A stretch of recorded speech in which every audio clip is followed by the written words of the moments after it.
IBJJF to allow heel hooks and no-gi competitions in 2021? That's the big rumor dropped by BJJ Eastern Europe, as reported by Thiago Stefanuti, an IBJJF referee. Now, first of all, let's make this clear. You are always free to train the heel hooks in your own academy. The IBJJF certainly isn't the end-all be-all Brazilian Jiu-Jitsu, and there's plenty of competitions outside of that that would allow heel hooks in multiple divisions. This only affects IBJJF competitions. But having said that they're not the end-all be-all, of course, IBJJF has a huge influence on the world of Jiu-Jitsu, and the fact that they haven't allowed heel hooks before certainly had a ripple effect throughout the whole community. Of course, heel hooks have a long and diverse history.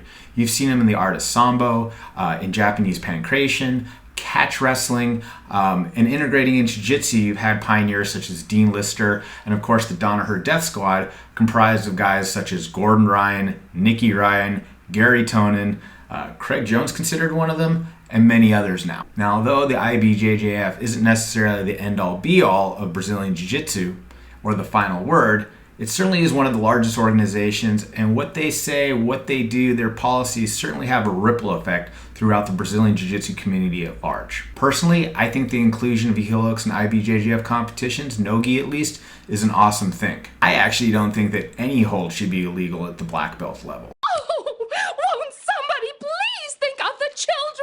Look, every submission is designed to cause an injury. We have to take everyone with seriousness. We have to go ahead and have that attitude about every single one. Heel hooks, of course, though, might be a little bit more severe injuries than others because they're designed to destroy ACLs. And if you rupture your ACL, that's most likely surgery, and you're going to be on the shelf for a minimum of 8 months, more likely a year. Now, I'm not saying that Brazilian Jiu-Jitsu black belts are invincible. Clearly we're not.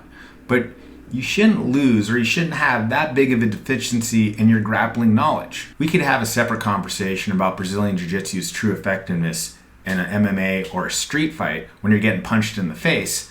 But for right now, let's leave the conversation to purely grappling situations. If the IBJJF is allowing heel hooks in their no-gi divisions for brown and black belt levels, I think that's a great thing. And number one, they're pushing the athletes and forcing them to address their deficiencies, so we're not having any weaknesses in the art of Brazilian Jiu-Jitsu.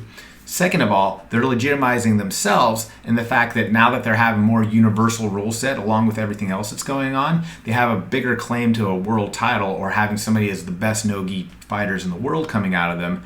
And number three, overall, I think the inclusion of heel hooks makes it for a more exciting sport.